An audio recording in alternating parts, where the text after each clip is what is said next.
Boa noite, eu sou Marcelo Militão e está começando o programa Cidadão Tropical. Também conhecida pela sigla FA, a fibrilação atrial é uma alteração no ritmo do coração, que faz com que ele subitamente trabalhe de forma acelerada, em um ritmo irregular. É um tipo de arritmia cardíaca, com características muito específicas, que atinge entre 2 a 4% da população mundial. Outro assunto de hoje é o infarto do miocárdio. Por que ocorrem infartos fatais e outros mais leves? Que sinais o organismo dá antes de um infarto? Para falar desses temas, convidamos o médico cardiologista, Dr. Vinícius Attanaka. Boa noite, doutor, tudo bem? Boa noite, Marcelo. Muito obrigado pelo convite. Doutor, vamos começar destrinchando esse termo, que para muita gente parece outra coisa, né? Fibrilação atrial. Do que, afinal de contas, se trata? Muito boa pergunta. Marcelo, fibrilação atrial é um tipo de arritmia cardíaca. Na verdade, é a arritmia cardíaca mais comum na população. O coração que sofre com fibrilação atrial, ele tem seus batimentos muito acelerados e normalmente irregulares.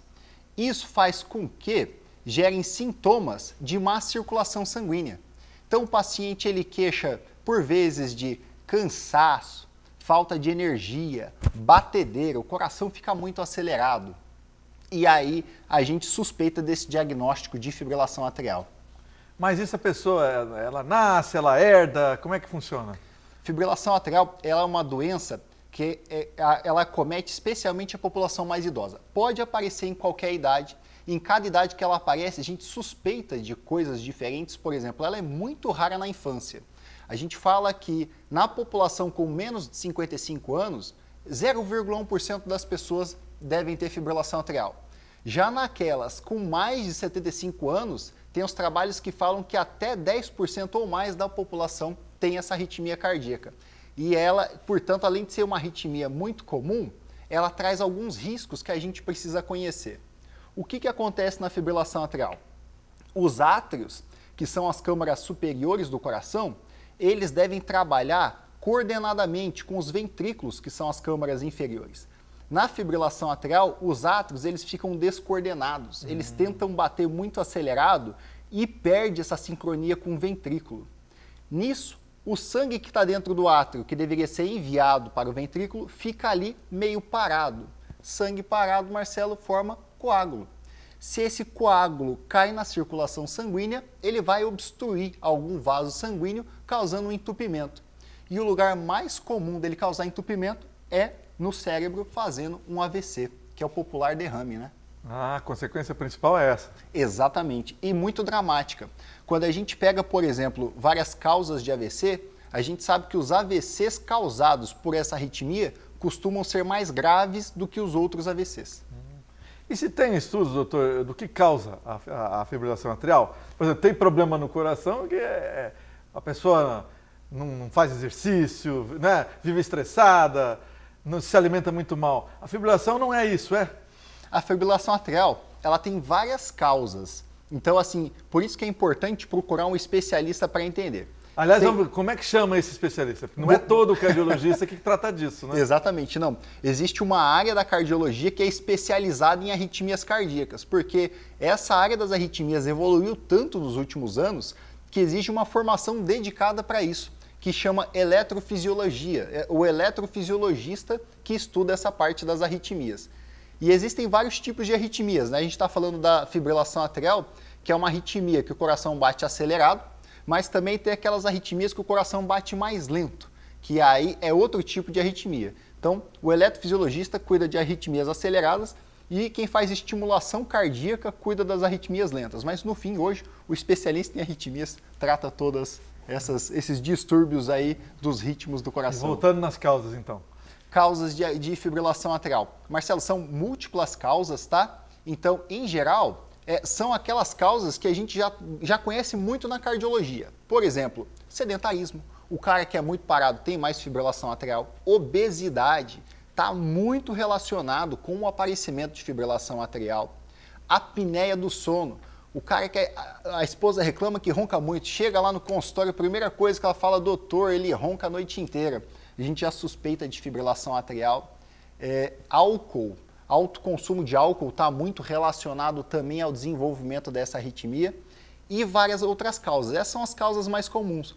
Mas existem algumas anormalidades da estrutura do coração, doenças de válvulas, que também podem levar ao surgimento dessa arritmia. Você falou eletrofisiologia, né? Exato. Ah, porque nós estamos falando de alguma coisa que é elétrica aí na história? Perfeito. Eu brinco com meus pacientes que é um curto-circuito elétrico no coração. Então, às vezes, nós temos que dar uma alinhada na parte elétrica. Tem vários tipos de tratamento para fibrilação atrial. Em um deles, por exemplo, a gente dá um reset elétrico no coração, Marcelo. A gente precisa, por exemplo, dar um choque ali elétrico no coração para ele voltar, literalmente, para ele voltar ao funcionamento normal. Então, agora vamos para isso. Tem cura, então? Ou tem tratamento? O que é mais adequado dizer? Para fibrilação atrial, existem vários tratamentos. Existe, por exemplo, um tratamento cirúrgico por catéter. É uma ablação por catéter que a gente fala. É uma cirurgia minimamente invasiva que consegue cauterizar, literalmente queimar os locais onde acontecem esses curtos-circuitos. E isso consegue eliminar a arritmia com uma boa taxa de sucesso. Mas não é todo mundo que é candidato para essa ablação por catéter. Tem pacientes, por exemplo, que a gente acha que é mais prudente tratar com medicação e controlar os batimentos acelerados. Todos os pacientes, a gente sabe que tem esse risco aumentado de fazer coágulos e o nosso grande medo é o AVC. Então, um pilar do tratamento da fibrilação atrial é usar o anticoagulante. Nisso, o paciente fica protegido de formar esses coágulos, né, que podem ter essa evolução dramática. E, além disso, nós tentamos, em alguns pacientes, voltar ao ritmo normal, seja com remédios ou seja com cirurgia, e outros, a gente fala, puxa, esse é um paciente talvez mais frágil, esse é um paciente que a gente vai ser mais conservador, vamos tratar só com remédios. Então, já evoluiu muito, que se tem remédio, né? Com certeza, não. Mas são remédios que você vai tomar a vida inteira, não é isso? São remédios. O anticoagulante, na maior parte dos casos, o paciente precisa tomar a vida toda. Porque tem paciente, Marcelo, que chega no consultório e está em fibrilação atrial. Aí esse é fácil de identificar. Mas existem alguns casos de que a gente chama de fibrilação atrial paroxística. O que é isso? Ela aparece subitamente e ela termina subitamente. Então, você chega lá no consultório, de repente você fez o eletrocardiograma, no eletrocardiograma na hora não estava com arritmia, você pensa, puxa vida, eu não tenho nada, eu estou legal. Mas você pode ter essa fibrilação atrial paroxística. Uma vez que você identificou que tem fibrilação atrial, a maior parte dos pacientes precisam ficar anticoagulados para ficar protegido desse risco de AVC. O diagnóstico é o exame, é o eletrocardiograma ou tem outras formas? O exame que bate o martelo, sem sombra de dúvida, é o eletrocardiograma, mas tem esses casos paroxísticos. Esses casos que o paciente não está com arritmia na hora e que deixam a gente aí meio desconfiado. Então, para esses casos, às vezes eu preciso de outros exames. Às vezes eu preciso fazer um Holter, mas o Holter dura 24 horas, 48 horas. Pode ser que no Holter ele não consiga captar. Hoje o que a gente tem de novidade, que tem ajudado muito o cardiologista, em especial o eletrofisiologista, são esses relógios. Né? Alguns deles conseguem gravar o ritmo do coração e o próprio relógio fala, olha, teu ritmo está descoordenado, procura um especialista. Isso tem nos ajudado bastante hoje na prática clínica. É mesmo? O relógio já... Pronto, e ele grava, ele manda esse arquivo para o celular, chega na consulta, ou às vezes ele até manda para a secretária, fala, olha, não está legal aqui, dá uma olhada. Eu falo, vem aqui que precisamos conversar. O que é um ritmo acelerado no coração? São quantos batimentos por minuto? Ó, a gente considera os batimentos na faixa da normalidade de 60 a 100. Quando o paciente passa de 100 batimentos por minuto, os batimentos estão acelerados. Só que daí existem causas de acelerar. Tem o paciente que ele está correndo lá, Marcelo, normal ele acelerar. Agora, se estou eu e você conversando aqui, de repente você está batendo a 130, isso deve ser uma arritmia cardíaca. Se tomou um susto também pode... Pode acelerar, mas isso natural. É normal, exatamente. Não é esse o problema. Exatamente. E abaixo de 60, aí precisa, como você falou, precisa da motivação. Quando o paciente está com os batimentos abaixo de 60, nós temos que ver por que os batimentos estão mais lentos. Tem paciente, por exemplo, que tem um batimento mais lento porque ele é um atleta de alto desempenho, é um maratonista. O cara chega lá bater na 40 e está tranquilo. Mas, de repente, aquele paciente paciente mais idoso, que chega lá e fala, doutor, eu canso para tomar banho. Olha, eu atendi hoje no consultório, Doutor, eu canso para limpar a geladeira. Chegou lá, os batimentos estavam em 28. Eu falei, opa, pode parar. Daqui vai para o hospital, porque isso é o que a gente chama de bradiarritmias, são os batimentos lentos. E geralmente essas bradiarritmias pode ser que precise implantar um marca-passo para daí acelerar o coração e ele ficar nos batimentos corretos. O marca-passo, então, é para esses casos? Geralmente para arritmias lentas, exatamente. Para as aceleradas não precisa? Para as aceleradas, nós temos, né, a ablação por catéter, que é uma boa, e existem algumas arritmias aceleradas que precisam também de marca-passo, olha só. Tem arritmias que têm um comportamento maligno, e aí eles têm risco de levar parada cardíaca. É um paciente que ele está tranquilo ali, de repente ele faz uma arritmia maligna, pode desmaiar e ter uma parada cardíaca. Aí existe um outro tipo de marca-passo. Esse marca-passo ele reconhece essa arritmia, dá um choque e interrompe a arritmia. Esse é o desfibrilador. O marca-passo faz isso, dá choque? O marca-passo, ele gera... A pessoa nem sente. Não sente. O marca-passo convencional, ele gera um impulso elétrico. Esse impulso elétrico chega ali no coração, estimula o coração e ele volta aos batimentos que eu programo lá no consultório para que ele 60, 70, 80. Perfeito, isso mesmo. E se for esse da arritmia maligna, aí é mais forte o choque, não? Aí ele dá um choque muito potente. É um choque geralmente de 850, 900 volts. Vamos falar aqui da relação entre arritmia e ansiedade. Tem uma relação entre esses problemas? Essa é uma pergunta muito boa. Por quê? O paciente que sofre de ansiedade, ele chega com sintoma de irritabilidade, inquietação, batedeira, o coração acelerado, cansaço. E o paciente que tem arritmia, ele chega reclamando de cansaço, falta de energia, coração acelerado. São condições que muitas vezes são sobrepostas e o diagnóstico nem sempre é fácil. Por isso que é importante procurar um especialista. Então, sempre que o paciente chega com esses sintomas, é importante fazer uma investigação cardiológica e se eu não encontro nada, eu falo, olha, agora que eu excluí doenças do coração, pode ser que seja ansiedade. O problema é que, como eu lhe disse, existem arritmias que têm aquela manifestação paroxística, né? Ela começa do nada e termina do nada. Então a gente está aqui, de repente, conversando, você sente um coração muito acelerado, um cansaço, falta de energia. Você fala, puxa, eu vou ali no pronto-socorro. Passa ali no pronto-socorro, no caminho, passaram os sintomas.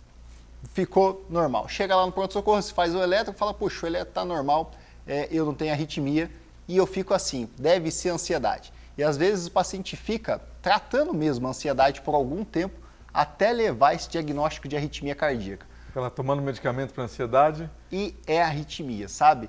Isso é muito comum, principalmente mulher jovem. Tem uma arritmia que chama taquicardia por reentrada nodal, a gente chama de TAC supra, que é comum em mulher jovem. Ela vem, dá uma batedeira danada, ela chega a bater 180, 210 batimentos por minuto. E ela passa. Isso aí não vai morrer com 210 batimentos por minuto? Na mulher jovem, se dos pacientes mais jovens, esse tipo de arritmia não oferece esse risco, sabe? Mas no paciente mais idoso, pode levar a desmaio, queda, tem riscos maiores. Né? Então, na mulher jovem, você está falando de que idade, em média? Marcelo, essa é uma arritmia que acontece geralmente aí dos 20 aos 50 anos. E aparece no consultório, bastante caso. Muito. Pronto-socorro, no consultório chega. E aí ela chega e fala, doutor, tratei tanto tempo a ansiedade, se eu soubesse disso antes. Por isso que às vezes é uma informação que é importante a gente compartilhar, né? Para a gente saber a diferença. A ansiedade vai tratar normalmente com medicamento. Exato. Às vezes tem medicações para isso, tem terapia. E a arritmia cardíaca não, é totalmente diferente. Essas arritmias, por exemplo, que eu comentei da mulher jovem, a gente faz um procedimento que leva à cura. Ela nunca mais tem arritmia e não precisa tomar remédio. Pensa, fica livre disso. Então, o problema é solucionado. Exatamente, exatamente. É que normalmente é menor o número de gente que procura o cardiologista abaixo até 30 anos, né? Exatamente. Só quem manifesta um problema mesmo, senão é mais raro, né? Exatamente. Geralmente só quando o paciente tem sintoma. Aquele check-up, aquela consulta de rotina, normalmente eles começam depois dos 30 anos. A não ser quem tem familiares de risco, né? Família de risco. Isso é importante. História familiar faz toda a diferença. Inclusive nas arritmias cardíacas. A gente sabe que tem algumas arritmias que acontecem muito naquela família. E aí é importante rastrear, com certeza. No caso das crianças, vamos falar das crianças. É raro, mas acontece. Existem... Tanto a fibrilação atrial quanto outros tipos de arritmia. Existem nas crianças também fibrilação atrial. Mas bebê também, não? Às vezes nós temos intraútero. Dá para fazer o diagnóstico intraútero. O obstetra, ele identifica. A fibrilação atrial intraútero é meio raro. Porque no exame da mulher grávida a gente ouve o batimento, né? Mas existem, por exemplo, taquicardias fetais. Às vezes o batimento do feto está muito acelerado e isso pode atrapalhar o crescimento e o desenvolvimento do feto. E aí nós temos que tratar isso também. Nós damos medicação para a mãe para chegar na circulação do feto e tratar essas arritmias. E funciona mesmo, a mãe transfere para o feto lá, para o bebezinho. Inclusive nós daí temos que ver os batimentos da mãe e do feto. Porque eu estou dando remédio, às vezes desacelera muito da mãe e pouco do feto. Aí nós temos que trocar a medicação. No momento em que ela precisa estar com a circulação toda... Perfeito. No momento que ela tem que... O coração dela tem que bombear por 2, às vezes nós temos que desacelerar o coração dela. Isso gera sintomas na mãe e é uma coisa que a gente costuma fazer em ambiente hospitalar. Geralmente elas ficam internadas porque é bastante delicado esse manejo. Isso é recente? Se descobrir tratar o bebê para taquicardia... É recente ou não? Já há muito tempo que a medicina conseguiu detectar que precisava fazê-lo? Olha, eu acho que os avanços que nós tivemos nos métodos de imagem nos últimos anos e nos métodos diagnósticos certamente identificaram mais situações. E nós temos também um arsenal um pouco melhor, mas nós já tratamos isso há algum tempo. Agora, a criança, aí desde que nasceu, já tem casos já registrados de fibrilação?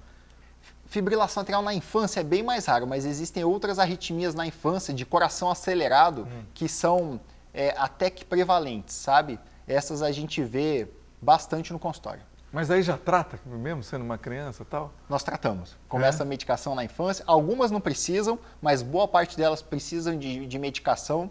E em alguns casos a medicação não é o suficiente, daí nós temos que fazer essa estratégia de ablação por catéter. Essa cirurgia minimamente invasiva que vai lá no foco da arritmia e cauteriza ela. Essa técnica, ela é brasileira, não, né? Essa é uma técnica que nós usamos no mundo todo. No mundo todo, né? No mundo todo. E o Brasil tem grandes nomes dessa técnica, né? Com certeza. Nós temos aqui no Brasil nomes por exemplo, o Dr. Maurício Canavaca ali em São Paulo, que ele desenvolveu uma técnica que mudou todo o manejo e a forma como o mundo lida com arritmias cardíacas. Olha. Nós temos grandes nomes no Brasil. E a ablação é anestesia geral também, ou não? Existem casos que a gente faz ablação, por exemplo, que a gente faz na fibrilação atrial, que precisa de anestesia geral. Existem arritmias mais simples, por exemplo, essa que eu falei da mulher jovem, que nós fazemos só com uma sedação. Faz com a sedação, vai lá, queima ali o foco da arritmia, está resolvido. É um procedimento um pouco mais rápido e que vai sair do hospital rapidinho. Sai no outro dia, sai curado e assim, a gente percebe a melhora da qualidade de vida do paciente, sabe? Ele para de ter aquelas crises, até que ele achava que era ansiedade, eles melhoram muito.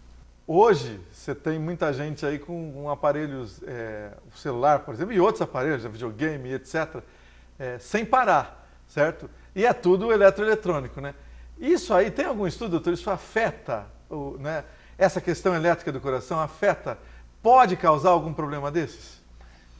Esses equipamentos poderiam interferir no ritmo do coração?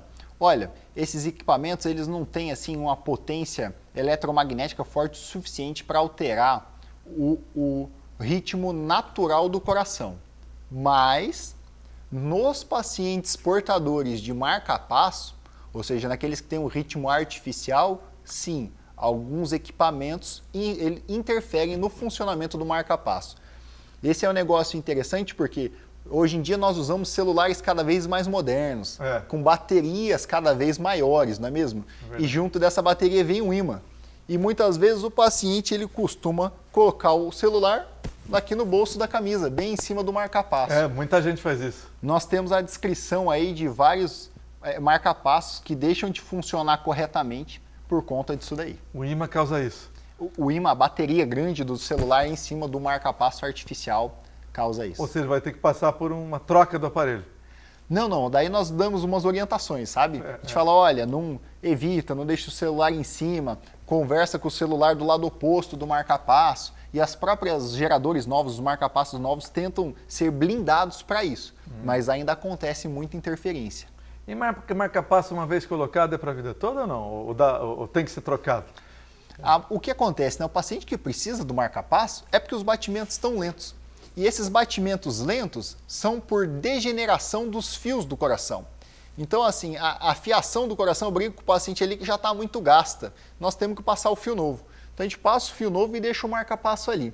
À medida que a bateria do marca-passo acaba, a gente troca, mas o problema que levou a colocar o marca-passo, que são os fios gastos, não se corrige. Então, o paciente acaba sempre precisando do marca-passo. E essa é uma tecnologia que não para de avançar também, de melhorar, né, doutor? Exatamente. Hoje, o marca-passo, o Sistema Único de Saúde cobre? O SUS hoje cobre, existem vários tipos de marca-passo, o SUS hoje cobre todos os marca-passos, inclusive aqueles de alto custo. E nós temos, por exemplo, aqui em Londrina, nós somos muito privilegiados, porque nós temos o nosso hospital universitário, que é referência em dispositivos de alto custo. A gente tem material de primeira linha disponível no SUS. O pessoal do Ompar ali também, eles são habilitados para fazer esses marca-passos. Ompar é Arapongas, né? Cidade de Arapongas. Exatamente. A fazer esses procedimentos de alta complexidade. É um privilégio aqui para o norte do Paraná, porque dentro do nosso estado, outras regiões não são contempladas por isso. A gente acaba recebendo paciente aqui da região oeste, tudo para vir fazer conosco. Falamos bastante sobre a arritmia, agora vamos entrar no infarto. Aliás, a arritmia pode levar ao infarto, e fibrilação também, não é isso? Ou mais ao AVC? As arritmias, elas podem fazer AVC e também podem causar infarto, embora não seja o mais comum. Certo. Agora, o infarto causa arritmia. Necessariamente? Isso é bem comum. Isso é bem comum. Por que tem, vocês mesmos dizem, infarto leve e infarto fulminante? O que diferencia essas coisas? Existem tipos de infarto, né? E o infarto fulminante é aquele que o paciente faz morte súbita, né? É aquele que o paciente, de repente, estava ali jantando, começa a ter uma dor no peito, o cara começa a ficar suando, ele cai e tem uma parada cardíaca. E isso é morte súbita por infarto. Esse tipo de infarto normalmente acontece quando um grande vaso do coração se entope completamente. Então, ali ele fechou, ficou um coágulo ali no vaso, uma grande parte do coração ficou sem receber sangue e oxigenação adequada. Isso leva ao surgimento, por exemplo, de uma arritmia cardíaca, e a hora que o coração faz essa arritmia cardíaca grave, o paciente tem uma parada, ele desmaia e cai parado. Tanto é que o que nós temos que fazer nessas situações? Prontamente começar a reanimação do paciente. Nós temos que começar rapidamente as compressões torácicas e dar aquele choque que é desfibrilar, porque o choque interrompe essa arritmia maligna e o coração volta a bater, até que dá tempo da gente levar ele para o hospital e desentupir esse vaso que levou essa arritmia. Se demorar para ser atendido, então, é tarde demais. Nesse infarto, que é o infarto com supra, né, que a gente chama, metade dos pacientes não chegam vivos ao hospital. Metade? Metade. 30% a 50%, segundo a literatura, eles morrem na primeira hora. Quando não estamos falando do infarto leve, aí salva praticamente todos. Aí o resultado costuma ser muito melhor. Por isso que a gente brinca aqui, dor no peito não pode ter dúvida. E ela pode evoluir também rapidamente. Às vezes o paciente começa com uma dorzinha que rapidamente progride. Então, dor no peito tem que ser atendido prontamente. É o momento do pré-infarto, então, vamos dizer assim? Ou nem existe isso? O que acontece, por exemplo, é que assim, né? Ali o vaso, ele tem uma obstrução. Aí ele obstrui 80%, o paciente começa a ter começa a ter muita dor, começa a ter muito desconforto, e muitos deles chegam no hospital nesse momento, que o vaso ainda não está totalmente fechado. O infarto está em evolução, ele está sentindo dor, mas não fechou completamente. Quando o vaso fecha por completo, já é um cenário que é mais grave. Esse é o cenário que a gente tem que ser mais ágil e mais agressivo. Hoje nós temos, como você falou, depois, se desfibrilar, tem chance de tratar, né? Em muitos casos pela angioplastia, né, doutor? Exato. Nesses casos, por exemplo, né, o paciente ele teve uma parada cardíaca antes de chegar no hospital porque ele entupiu lá o vaso mais importante do coração. Nós sabemos que depois que o coração voltou a bater, que a gente deu choque, se a gente não desentupir, aquela arritmia pode voltar, o coração pode falhar de novo, então nós temos que desentupir rapidamente. Por isso o tratamento de escolha é, chegou imediatamente para a hemodinâmica para fazer o cateterismo, a gente daí injeta aquele contraste para ver qual região do coração que está entupido, já passa um fio ali, um fio guia, desentope e coloca o stent para garantir o vaso aberto. Esse é o tratamento de escolha para esse tipo de infarto. Só se não der, aí vai para a cirurgia mesmo. Aí, por exemplo, o paciente ele chegou lá, tinha dor no peito, nós vimos que era um infarto, foi no cateterismo. No cateterismo a gente viu, por exemplo, que tem vários vasos doentes. Por quê? A doença que acomete um vaso é a mesma. A placa de gordura normalmente não pega um vaso só, ela pega todos os vasos. E não só os vasos do coração. Eu brinco sempre com os pacientes, eu falo, olha, você tem entupimento no coração, mas não tem vaso só no coração, né? Pode entupir os vasos da circulação cerebral e das outras regiões. Quando o paciente tem múltiplos vasos no coração entupidos, a gente sabe que o stent às vezes não tem um resultado tão bom. Nesse caso, é melhor fazer a cirurgia e colocar pontes. Mas hoje diminuiu muito o número de cirurgia cardíaca, né? Ou como é que... Diminuiu bastante, mas o que acontece é que nós temos tratamentos melhores e a população está vivendo mais. Então nós também estamos vendo formas mais agressivas de doença, formas mais graves. Então por isso ainda temos muitos pacientes cirúrgicos, muitos. Só vamos falar no choque. Quando uma pessoa toma um choque desses que está mexendo no poste, um choque pesado mesmo, necessariamente atinge o coração, é por isso que acaba morrendo. Exatamente. O que acontece no choque é, por mais que a gente olhe ali, né, aquele doente, você vê o cara caído ali com aquela queimadura grave, o que leva à morte súbita é a corrente elétrica que passou aqui, passou pelo coração. A hora que essa corrente passa pelo coração, ela atrapalha todo o ritmo cardíaco. E em vez dela fazer a fibrilação só dos átrios, igual essa que a gente vê na população, a gente vê a fibrilação de todas as câmaras do coração. O coração inteiro fibrila, ele não consegue mandar sangue para o corpo, ele para de funcionar. Raio também dá esse tipo de descarga? Também. Pode fazer arritmia cardíaca e morte súbita. E os stents evoluíram bastante também, na sua opinião? Os stents, eles continuam evoluindo todos os dias. Nós temos cada vez aí stents mais finos, que têm menos taxas de complicações, stents que a gente precisa às vezes usar por menos tempo aqueles remédios que afinam o sangue, os stents têm mudado bastante. Essa é uma questão, como você falou, do anticoagulante, né? Afina o sangue é anticoagulante, normalmente, ou são outros remédios, nós estamos falando? Os anticoagulantes afinam o sangue. E quando eu ponho o stent, daí é um outro tipo. Porque quando eu ponho o stent, quando eu tenho fibrilação atrial, eu dou um anticoagulante, que não forma ali os coágulos dentro do coração. Quando o paciente coloca um stent, eu tenho que diminuir a atividade das plaquetas. Porque as plaquetas podem grudar ali e fechar o stent. Eu brinco com o paciente que quem põe o stent é um pedaço, é uma mola, né, gente? Ela é uma malha metálica que ela tem uma força ali para deixar o vaso aberto. E ele é um pedaço de metal, Marcelo. Então eu brinco com o paciente que quem põe o stent tem que tomar o lubrificante do stent. O lubrificante do stent são esses remédios que afinam o sangue. Por exemplo, o AS, por exemplo, o clopidogrel, ticagrelor e entre outros. Se a pessoa, se a pessoa ficar tomando, por exemplo, anticoagulante, desde jovem, isso vai fazer muito mal ou vai evitar infarto ou não tem nenhum estudo sobre isso? O problema do anticoagulante ou do antiplaquetário, que é esse remédio do stent, por um lado, ele te protege no anticoagulante, ele te protege de ter um AVC lá por conta da tua arritmia. O antiplaquetário te impede de entupir o stent, mas eles afinam o sangue. Então, se por um lado eu te protegi desses coágulos, por outro lado eu aumentei o risco de sangramentos, eu aumentei o risco de hemorragia. Por isso que nós temos que pesar qual é o melhor momento para cada intervenção. Nada de fazer isso sem ir no médico. Exatamente.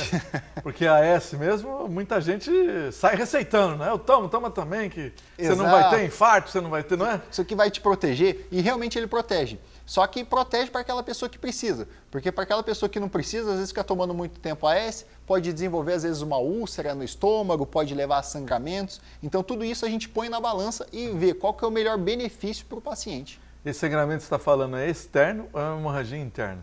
Ela é normalmente uma hemorragia interna. Mas pode ser externa, né? Você pode se cortar, por exemplo, e sangrar muito. Mas esse é fácil de identificar. O difícil é aquele sangramento interno. Aí o paciente vem perdendo sangue lentamente, lentamente. E ele às vezes chega muito anêmico, muito cansado para a gente quando a gente identifica isso daí. E aí, a causa pode ter sido essa. Pode ter sido a medicação. E não é raro, viu? Isso acontece bastante. As arritmias atingem de 2 a 4% da população mundial, né? Certo, isso é mesmo. Muita gente, né? É muito comum. É uma doença bem prevalente, especialmente quanto mais velho, né? Quanto mais velho, maior a chance de ter essas arritmias e a gente identifica. E você falou que o AVC que pode ser causado, inclusive pela fibrilação arterial, ele é pior. É esse AVC que nós chamamos de hemorrágico, é isso ou não? Não. Ó, tem 2 tipos de AVC. Certo. Brilhante observação. Existe aquele AVC, por exemplo, da arritmia, que eu formei um coágulo, eu fui lá e entupi um vaso lá do cérebro. Aí esse entupimento vai levar a falta de oxigenação naquele local e isso já é um AVC isquêmico. Certo. E aí existe outro tipo de AVC que, por exemplo, um vaso ali do cérebro se rompeu e sangrou. Esse é o AVC hemorrágico. Quando eu comparo o isquêmico com o hemorrágico, certamente o hemorrágico é mais grave. Certo. Mas no AVC isquêmico, a gente sabe que o AVC por fibrilação atrial, ele costuma ter ele costuma ser mais agressivo, ele costuma ter mais sequelas. Para encerrar, tem que ir no cardiologista de quanto em quanto tempo, a partir de que idade? A gente recomenda que seja feito um check-up em adultos maiores de 35 anos, pelo menos uma vez ao ano, para rastrear condições comuns que, como você mesmo disse, eu identifico precoce, eu evito complicações futuras. A gente sempre tem que rastrear, por exemplo, diabetes, alterações do colesterol, obesidade, condições e hábitos de vida, orientar o abandono do tabagismo, orientar, às vezes, cessar o consumo de álcool. Tem várias recomendações que a gente precisa fazer individualizado para cada paciente. Estou ouvindo isso, Tanaka, muito obrigado, grande abraço. Bom trabalho e volte sempre. Foi um prazer, obrigado pelo convite. O programa Cidadão Tropical já acabou. Domingo que vem tem mais.